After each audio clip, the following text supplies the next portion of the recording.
Bloomberg Audio Studios. Podcasts, radio, news.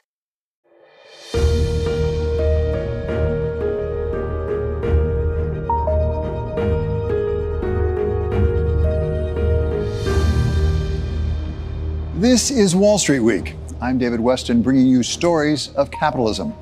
The Trump administration has stopped major funding for some university research and threatens more. We tell the tale of what that could mean for higher education and for the startup culture it supports. Plus, Argentina seemed to be heading in the right direction despite the pain.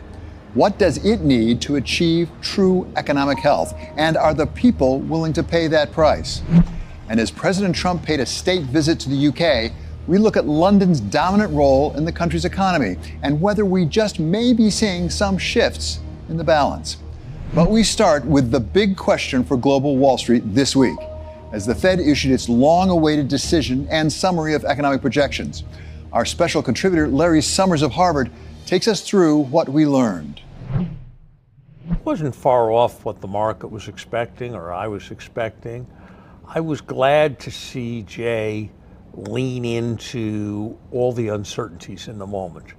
The uncertainties about inflation, the uncertainties about future policy, the uncertainties about unemployment, the uncertainties about the political environment, about tariffs, and I thought that was broadly appropriate. My own guess is that policy is currently a little looser, looking at all financial conditions, than people view it as being, and that the current configuration, the balance of risks is a bit more tilted towards inflation rather than unemployment.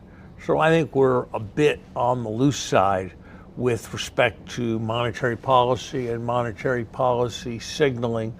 But that's very much a difference of degree. And I was glad to see the emphasis on humility and on flexibility in the chairman's statement. Chair Powell more than once talked about how unusual the situation is because there are really conflicting risks here. We've got both an inflation risk and an employment risk at the same time. How unusual is that? If you go back through history, is that a really strange situation to face? Well, it's completely unprecedented for a member of the administration on leave to be a governor of the Fed. That's completely unprecedented. It's completely unprecedented for the president, on a basis that many people regard as protectual, to be trying to remove a member of the Fed. It's completely unusual for the Fed chair to be acting in a context where the president of the United States has called him a moron. On the question of the narrow sort of economic movements, this is what happens when you have a supply shock.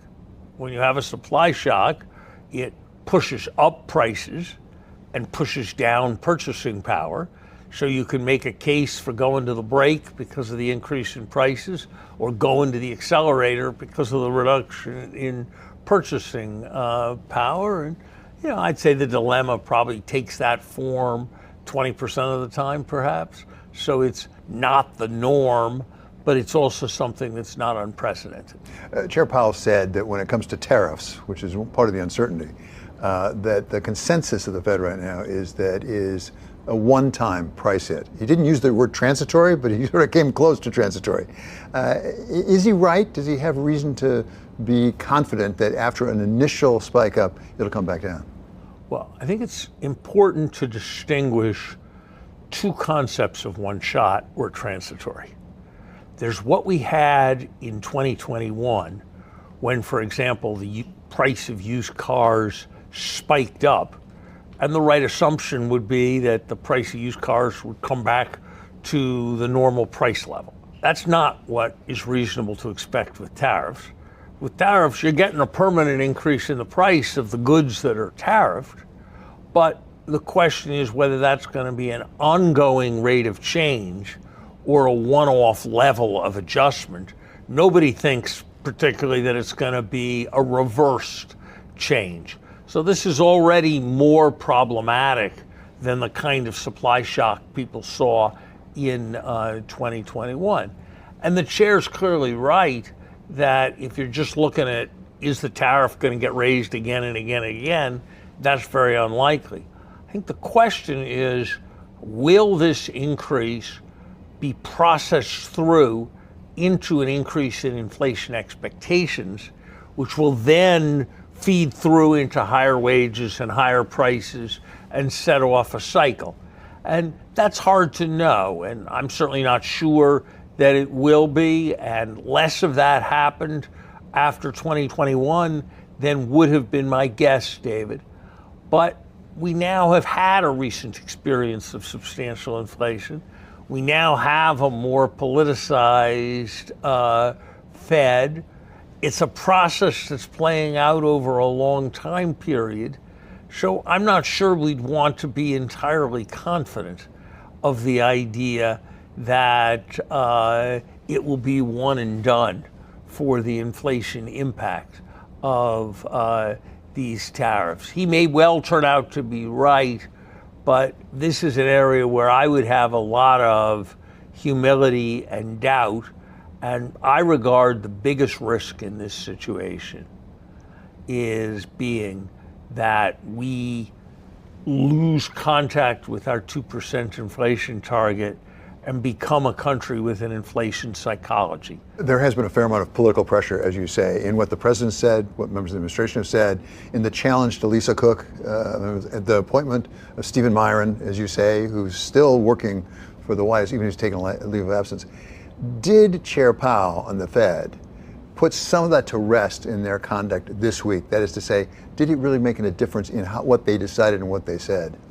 I don't think that anything different happened because Steve Myron was in that room.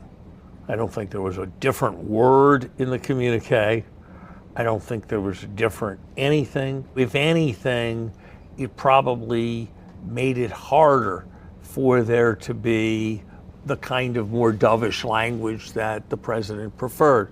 And I think the same thing is true with respect to the attack on Governor Cook.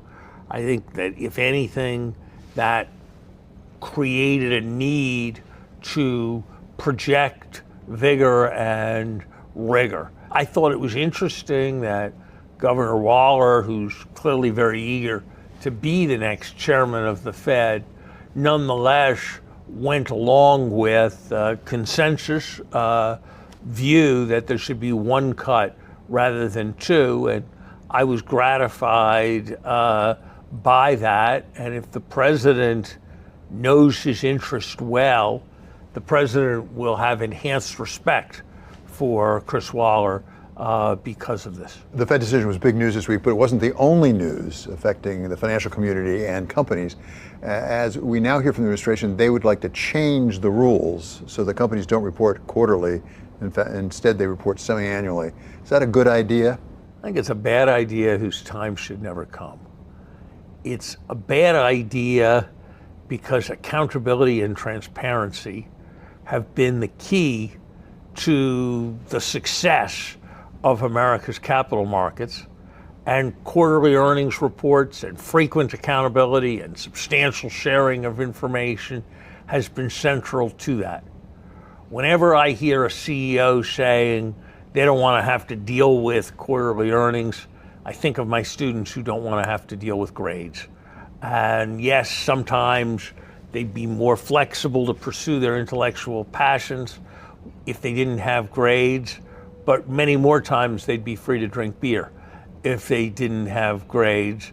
And I think it's the same kind of thing, frankly, with our business leaders. It seems to me that we have had the most extraordinarily successful capital markets in the world. Who could have thought 25 years ago, 30 years ago, when the Dow Jones average was only a small fraction of what the Nikkei average was, that 2/3 of all the market value of all the companies on earth would be American? That's a tribute to the economy, that's a tribute to those companies, but it's also a tribute to our market institutions and the way our capital markets work. That's why we have so much higher multiples on American firms. So to try to erode all of that, who are you trying to help? You're trying to help people who don't want to be accountable. Why are those the people who should be the objects of our affection?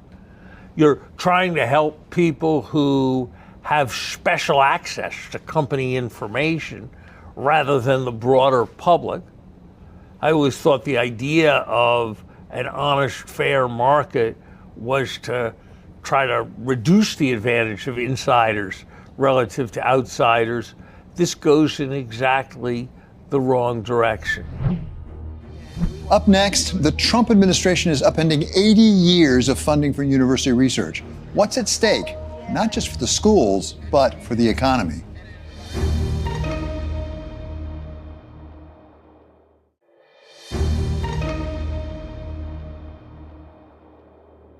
This is a story about trees not growing to the sky, even if those trees are holding up an important part of the U.S. economy. President Trump has made no secret of his quest to cut funding to some of the nation's most prestigious universities. We want money to go to all universities, not Harvard. They have $52 billion. To date, much of the discussion has centered on the politics of it all, whether higher education has gotten too woke and whether it's done enough to combat anti-Semitism. Anti-Semitism, pro-Hamas protests, an environment where students can't learn. Why should taxpayers, around the country be funding a private university? As a physics and chemistry concentrator. But the president's actions have put into question a massive long-term partnership that has supported exceptional U.S. innovation over the years. A partnership between the government and higher education in the funding of basic scientific research. We have had a terrific system of innovation in the United States. Rafael Reif served as the 17th president of MIT after heading its Department of Electrical Engineering and Computer Science. It actually goes back to 80 years ago. It started with a fellow named Vannevar Bush that created something called the Endless Frontier Act, which was really a social contract between the federal government and universities. The federal government funds research in universities, scientific research, advances knowledge, and we do it here, and at the same time as we do that, we educate the leaders of the future who bring that advanced knowledge to the marketplace. And that has been at the heart of a terrific ecosystem of innovation in this country that has lasted up to this day. U.S. government funding for university research had its origins in efforts to win World War II and led to the development of new technologies such as radar and the atomic bomb. From an annual investment of $253 million during the Korean War in 1953, it exploded to some $60 billion as of 2023. But now it appears that this unique partnership may be up for grabs. What we have had the last 80 years doesn't seem to be coming back. I think the changes that the government is making right now are going to be very hard for any future government, even if it's a very receptive to supporting science, to make it reversible. We have to understand that these changes are very severe, and we have to figure out a new financial model to continue advanced research in advancing science, which is at the heart of what we have been successful as a country. Before we can figure out what comes next for funding of basic research, we need a firm understanding of what the existing system has brought us. Lily Lyman is a partner at venture capital firm _VC, which is, not coincidentally, based in Boston, along with dozens of colleges and universities and 350,000 college students. The university enterprises are an important part of this ecosystem. Over a third of our portfolio comes from places like Harvard and MIT because of this talent density and the interesting research coming out of it. So for us, it's a really important part of our sourcing strategy, and it's an important contributor to the innovation economy here in Boston. One of those benefiting from that innovation economy in Boston is Quilt Health, a digital startup backed by _ that seeks to put patients, clinicians, and researchers together to address complex medical conditions such as sickle cell disease. Its founder is Dr. Andy Elner, who comes out of Harvard's Brigham and Women's Hospital. In my world, which is starting companies, really early stages of of companies. What drives it is really its talent. People are always asking, who's the team? What's the idea they're working against? And can they build this almost impossible thing that they're interested in building? Can they solve this almost impossible problem that needs to be solved? And so, a place like Boston is just a hub for, really talented people, really ambitious people. And when we were looking to start Quilt, it's my second company, we made the decision. We wanted to start it here. We wanted to be based here. It's hard to start a company. It's hard to build a company. And any advantage you can have, you want to take. And I think just being part of this ecosystem, being in the flow of talent and ideas is really critical to solving the hardest problems. The key ideas come from places that are thinking in novel ways. Clearly, without spectacular companies that know how to fine-tune those ideas and how to employ them, how to take advantage of them, how to make products and services out of them, we don't have the economy we have. So companies play a critical role in moving the best ideas and implementing them in products into the marketplace. But the basic ideas, most of those in the high-tech and the academic medical centers, they come from research and academia that is federally funded. President Trump and his administration have challenged some of, I think, basic premises of that structure you describe of funding of basic research in universities. What is at stake if, in fact, they pull back from that funding over the longer term? Are we seeing disruption already? It's a terrible outcome. If we stop paying attention to the funding of scientific research, the funding of basic science research, we really are burning our future. We are really killing our future. Are we losing some benefits of scientific research already as labs suspend their activity? Very much so. I mean, there is quite a bit of research that has been stopped. And research in academia, stop-start doesn't work. Once you stop something, once the laboratories close, once we lose the people, once we lay off people who have the experience and the expertise on the research we're doing, we lose a tremendous amount. Some of that has already happened. I tell you one thing, I think that even though we have lost quite a bit already, we still have an opportunity to just figure out how to fix the situation and not continue in the path we just got started. But I'm telling you, I honestly think that a couple of years of this, and this is irreversible. We're going to lose our advances, we're going to lose our future, we're going to lose our competition with China. So despite, the headlines of what's been going on, the first half of 2025 was actually quite strong in the Boston startup ecosystem. We continued to see a lot of activities. We continue to see a lot of startup funding. But obviously the headlines and the pause in funding and research has been very disruptive. We've seen really important research, particularly in the world of healthcare and biotech, get paused. There have been job cuts, and there's just been a general environment of volatility the last couple months. From an underscore perspective, our deal flow has remained consistent. We continue to see these exceptional teams coming out of this ecosystem, and the entrepreneurial spirit and the capabilities and technological unlocks are still quite strong. What will be important, though, is, in any innovation economy, you have multiple pieces to it. There's a talent piece to it. There's a research piece to it. There's a funding piece to it. And obviously, the federal funding is an important component to the research dimension. So what we will need to do is find alternative sources of funding. What are those alternative sources of funding, and have they started to kick in yet? Lyman says there's some reason for optimism. We are seeing that. There's venture capital firms like ourselves, particularly at the early stages, but we also see some of the larger private sector companies in the life sciences space, in healthcare, in insurance that can pour funding into this. And then there's also later stage funding. I think a good example is if you look at Commonwealth Fusion, which is an MIT company. They just raised over $800 million from Google. That was announced in the last couple of weeks. That's critical for them to continue their innovation to bring clean energy to this nation. So there is alternative sources of capital. We're starting to see it flow in. Again, it will follow innovation and big opportunities, and we hope to see more of that continue. Although firms could fill some of the void left by the federal government, Professor Reif warns that private companies cannot be counted on to pick up the full $60 billion tab being paid by the U.S. for research, particularly the type of basic research that universities specialize in. There is, of course, research done in corporations, in companies. But most of that research in companies is done on a roadmap of products. The company is thinking that in 5 years from now or 10 years from now, I need to have this product ready. So the research is being done focused on getting that product ready. Federally funded research in universities is actually to advance knowledge. It's not for a particular for-profit purpose.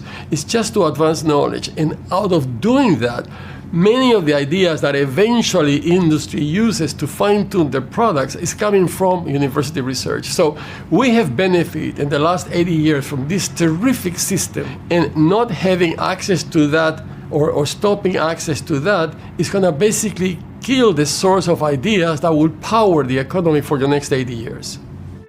Cutting back on the basic research that's powered the American economy since World War II would be a problem at any time. But it's particularly an issue now when the U.S. has a strong economic competitor in its rival, China.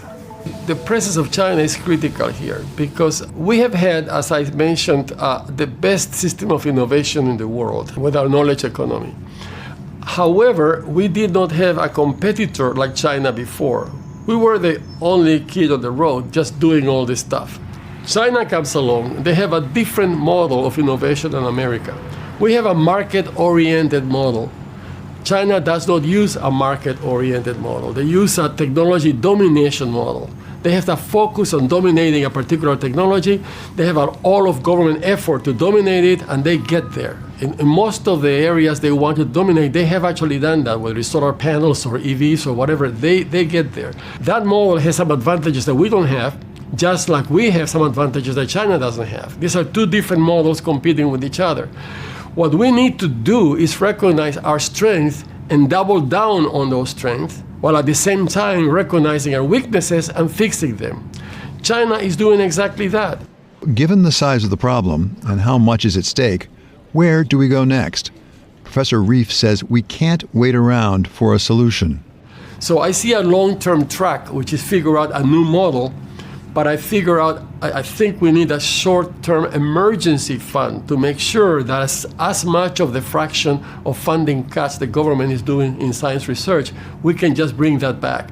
And I think it's critical that state governments play a role on this. It's critical that state governments bring the private sector to figure out how to add funds to this emergency fund. It's critical to universities to contribute. So I think there should be a plan right now that's particularly states like Massachusetts, like Washington State, states that have significant knowledge economy.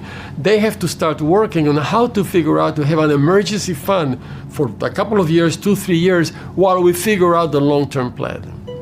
There is a journey, and it's from the cutting edge research where it's still a little bit gray, then you figure it out, but there's still an element where you have to figure out a viable commercial model, and that can take a really long time. There is a lot of venture capital here in the United States. We have the biggest venture capital ecosystem in the world, but we need to make sure that that capital is creating structures and mechanisms for that messy middle before it's obviously commercially viable and scalable. And sometimes that's venture, but sometimes it is university, sometimes it's philanthropic, and sometimes it's private sector, but we want to make sure that that is all sort of US-based or US-driven capital in order to get it through that entire sort of process of development. And you can't sort of cut out pieces of it or else it'll break the whole system. Short-term or long-term, ours is an ecosystem of innovation that's been growing for some 80 years. An ecosystem like a forest, in which some trimming may need to be done from time to time, but in which we also need to exercise caution before cutting down those big trees reaching toward the sky, lest we put the entire system at risk. Coming up, President Milei of Argentina hits a bump in the road to his economic revolution.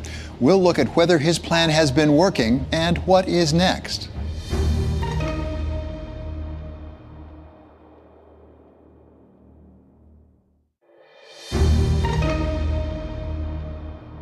This is a story about short-term pain for long-term gain. Argentine President Javier Milei's strong medicine for his economy seems to be working, despite the costs. But recent elections raise doubts about whether the public is willing to stay on a difficult course. Over the weekend, President Javier Milei was defeated in a key provincial election. no quiero un fin precipitado ni estoy en contra de la democracia, pero sí una reacción. Si el gobierno no entiende que este no es el modo de manejar, bueno, él sabrá qué rumbo tomar. Milei's party lost big in the Buenos Aires provincial election, and markets reacted immediately. The peso weakened against other currencies, and stocks tumbled as the country's political and economic future was thrown into doubt. The Argentina dollar bonds plunged the most in 3 years. That's after a provincial election is now threatening to undermine President Javier Milei's national economic agenda. By some measures, President Milei has pulled off a near economic miracle, bringing Argentina's inflation rate down from almost 300% year over year in 2024 to just over 30% today. But he got there by imposing austerity measures that hit the country's citizens. David Kim is CEO of Argentina-based textile company Amsud. The history of Argentina, there was always political problems during election times, and this time is no different. Our employees are very concerned. Some are frightened because the last 2 years we had to lay off 100 employees from 450. We are now 350. It was very difficult. The problem that you have with the kind of reforms Milei's been putting in place is putting a lot of economic pressure on anybody from the middle class down. Hans Humes has been investing in Argentina since the 1980s and is chief investment officer of Greylock Capital Management. A lot of these austerity measures that were imposed, in particular, were hitting the kind of voters that Milei was able to grab to win the election in the first place. And that's the tricky part of it. They were willing to take that pain, but now they want to see something come together for them. This latest round of turmoil is part of a much longer story, one that Juan Pablo Nicolini has studied over the years. A former economics professor in Buenos Aires, Nicolini is now an economist with the Minneapolis Federal Reserve, though he made it clear that the opinions he shared with us are his own and are not the opinions of the Fed. The Argentinian society has an addiction to government spending that ends up generating fiscal deficits. That is, the government typically has spent in every single year in the last 60, except for a few short periods, more than the tax revenues it collected. As you can imagine, for even a person, a family, a company, if you always spend more than what you make, that leads you to trouble. And that was basically the nickname of Argentina for the last decades, trouble, economic trouble. And we are now in the process of reverting that. And the question now is going to be whether that's going to be sustained for the next 3-4 administrations, which is what Argentina needs to recover from the addiction. How did President Milei reduce the deficit? The whole approach was to reduce government spending that was, for the level of income that per capita that Argentina has, was certainly too high, and that had been increasing substantially in the last 2 decades. And that's where he attacked the problem. The first month of his administration, he managed to achieve a fiscal surplus. Because he did that, then they could also take measures to lower inflation. At the time he was elected, inflation was running about maybe between 5 and 6% per month. And now it's running at about between 1.5% and 2% per month. So it's still very high, but clearly reverted the trend of inflation going up. The biggest problem is that the costs increased significantly. Even though the inflation has gone down, energy costs have rose about 70-80% in 1 year, and we weren't able to pass those increases onto our selling prices. So we've been selling under our cost. I hope there is a change here. So inflation has come down. That means prices are more stable than they were before. What has been the effect of unemployment?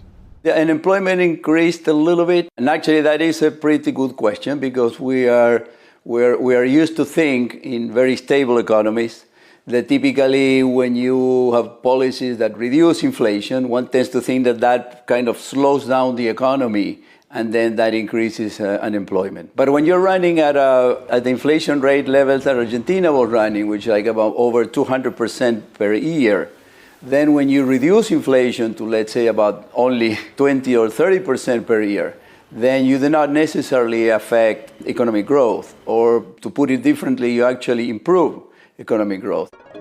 So how did we get here? Most economists agree that the long shadow of Juan Perón, the longtime leader of the 40s and 50s, continues to plague the Argentine economy. His populist policies of government borrowing to address poverty and inequality helped the masses for a time, but by the 1960s, they affected inflation, growth, and, above all, the size of the fiscal deficit, something that President Milei sought to address with his vigorous economic agenda when he came to office less than 2 years ago. Argentina, over time, has built up a lot of deficit, but there have been a couple of periods where they did more or less get the fiscal deficits under control. Talk to us about those two periods. So the first one was during the 90s.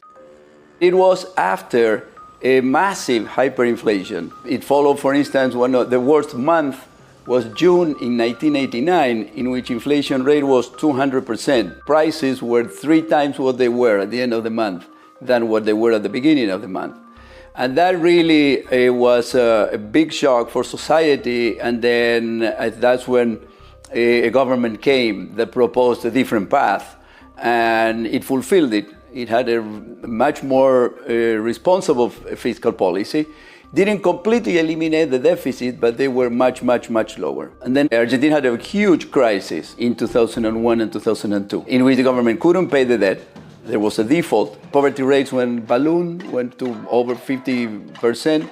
Unemployment went to about 25%, pretty much like what it was the Great Depression in the US. And then following that, we also had a period of 5-6 years with fiscal discipline, and then in which, again, inflation was, we had 2 or 3 years with inflation of only 1 digit, that means like 8%, which again, for Argentina is an amazing success. But then the fiscal deficit started showing up after the financial crisis, and they started going up again, and we went into the same old mistakes of the past. Let's not pretend that we're back in the glory years of Peronism, where there was enough of a surplus that you could effectively subsidize a big part of the population. Focus on businesses, focus on value-add manufacturing, focus on education. I mean, there's a real misallocation of resources that's happened, human resources that's happened over years in Argentina because of some of the distortions in the foreign exchange markets. You have some of the best business minds playing games with the official rate versus the external rate. That doesn't add a lot of value to the economy. If you go back to the passé leftist rhetoric, that'll be a short-term solution as well. Argentina is certainly not the only Latin American country that's had its problems with debt, but others have figured out ways to come back from the brink. The problems that plagued Argentinian economy in the last 3 decades were basically plaguing the region, the Latin American region, in the 70s and the 80s. Countries like Chile, Mexico, Peru, Uruguay, they were also running very large deficits, and all of them had a very large and recurrent macroeconomic crisis. But most of those countries learned the lesson, and they have been doing much, much, much better than Argentina. The message is something that you learn in primary school, which is that you cannot buy candy at school if you don't bring your own money. Or you could, because if you have a friend that can lend you the money, then you might have candy today. But then you have to come back tomorrow with extra money to buy your candy and pay your debt back. It's very painful for us, but it's a great example for the rest of the world. Some investors over time have seen a pattern to the Argentine economic reforms and have taken them into account in their investment decisions. This time, we're lucky enough to sort of understand that 3 years is generally when Argentine presidents start having problems. So we were able to lighten up quite a bit, and we're actually buying across the board. Markets on the debt side may have only moved 10-15%, but that's still some pretty good returns on the yield basis. I mean, you've got 12 to 15% yields. My assessment is that the lessons have been learned well enough that they can manage it, and we won't go back to any of those really bad times. So we'll see. Lay out the best case for long-term investment from outside into Argentina right now. Wow. It would be good to see follow-through on on a lot of these reform efforts. I'm curious to see what changes Milei might make in his cabinet. Investment has been good, but not spectacular. There were a lot of restrictions on financial markets and in foreign exchange markets when the government started. They've been removing some of those restrictions, but not fully yet. Like there are restrictions on international companies to take the profits out of the country. So investment has not been booming as one would expect with the stabilization because there are still some of those restrictions in place. Many years ago, an Argentine finance minister gave a speech about the painful steps needed to put the country's economic house in order. He concluded that the measures in progress allow us to launch a new formula today. We must get through the winter. Now, 66 years after that address, Argentina finds itself needing to get through another winter. The question is whether the country's people are willing to suffer short-term pain that President Milei says is necessary in order to find long-term gain in a more sustainable fiscal approach. That hangs in the balance. They say we are crazy to stay here, but we are used to this, and we will be here working in the textile business for many, many years. I think the business owners in Argentina deserve a medal because it's a very challenging country. I think the entire country understands what has held them back for decades now, and they're willing to take a certain amount of personal pain. Now we have to see how this transition goes and what the new messaging will come. If Peronism is able to prevail in October, what's the messaging that they bring along with it? If it's a return to the same old, I think they'll have lost a huge opportunity. Up next, as President Trump pays a visit to the King of England, we take a look at the economy of the United Kingdom and whether it could ever be determined by more than just what happens in London.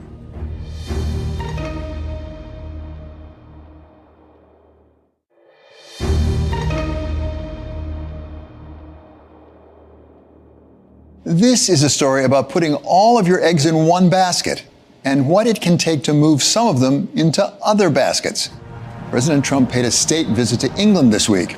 And as usual, the focus was on London, which historically has dominated the British story, economically and otherwise.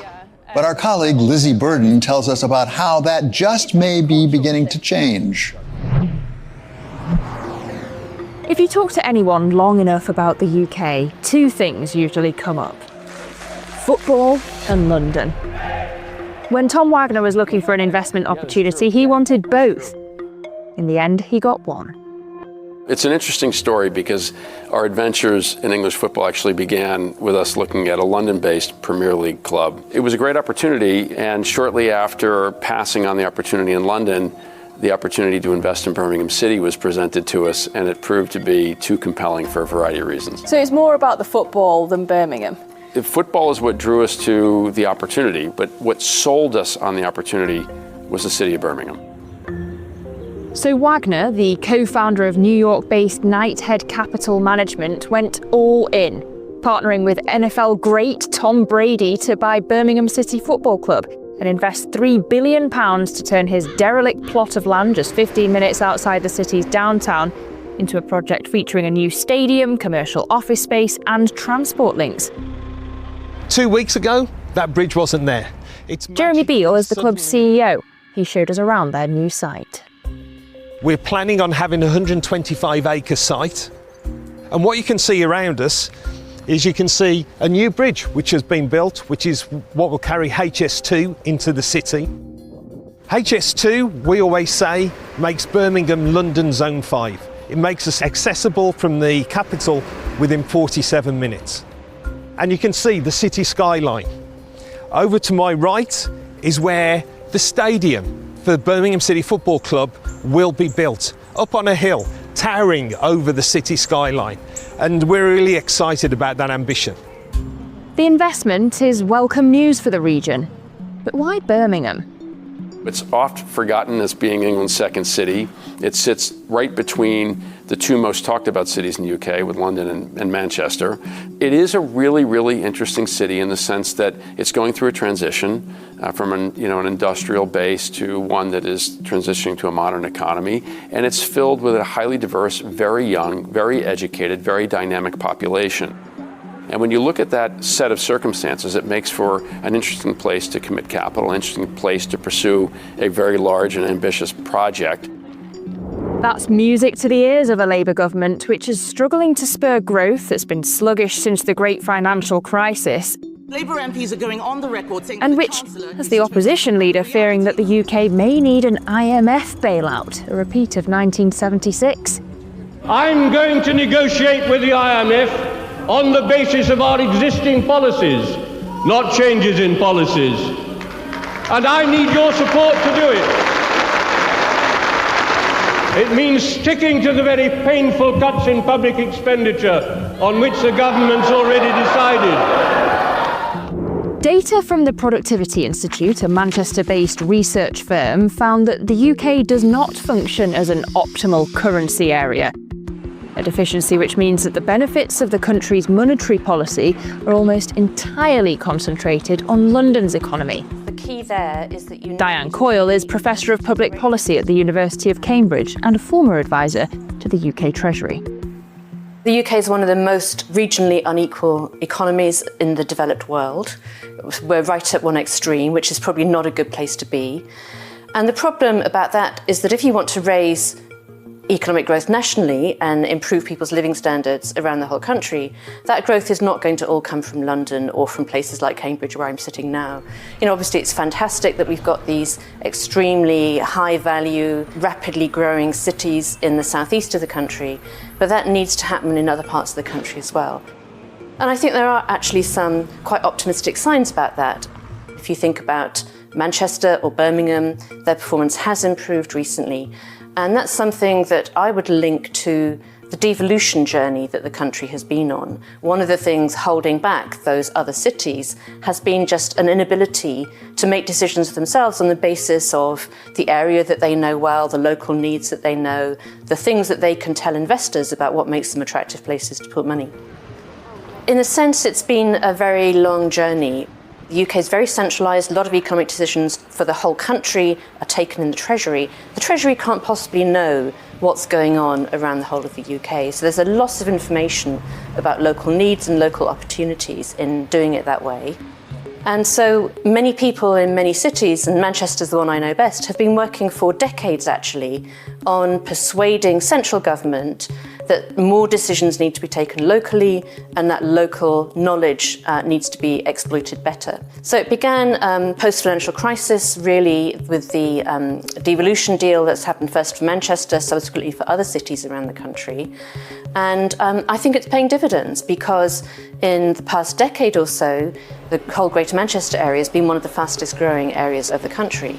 So I think we're starting to see a demonstration of the case for becoming less centralised, allowing local authorities to build on the information they have, the know-how that they have about their local economy, and the ability to coordinate better among local actors. Because if you're an overseas investor wanting to put money in the UK potentially, one of the challenges is all of the different agencies and people that you need to speak to. It's much easier to coordinate that at the level of an individual city than it is to have a single front door in central government where they don't have all the information they need. The improvements are beginning to show in the data. In the Office for National Statistics' latest figures, London recorded annual real GDP growth of 0.2% in 2023. The North East was at 1.7%. And the West Midlands 1.1%. Jason Wurer is the CEO of Lioncroft Wholesale in Birmingham. Well, the landscape in the Midlands and Birmingham has changed a huge amount over the last 50-odd years that we've been in business. Lioncroft has seen a massive growth in the independent retail sector that we deal with, the mom and pop stores as you might know them, and the demand has been driven by the demographic in Birmingham, the growth of different communities coming in. Brexit in its early stages back in 2020 was challenging. We found that in the short term, for business, for importation, for exports, it became very difficult to trade. And the labour market became very tight, so it got a bit difficult for about a year or two. And also, concurrently, there was the COVID virus, the pandemic happening, so that had a double effect on us. However, the medium term and the long term picture seems a lot more positive. So if we look at our region and we look at our country today, we're free to do trade investments and trade deals with various countries around the world. And it just feels that there's a real energy to this place right now. And it's just amazing to see. I've lived and worked in Birmingham all my life, and I think the energy of this region, of this city today, is far stronger, far greater than ever before. That's the energy Tom Wagner's looking to capitalise on and turn into a profitable investment. If for Birmingham, the city, I think the growth potential is extraordinary because we can help spur investment into a city that's in need of housing, that's in need of more office space, that I think could use to keep more of the talent that is educated there in the city of Birmingham by making it a more compelling place to live.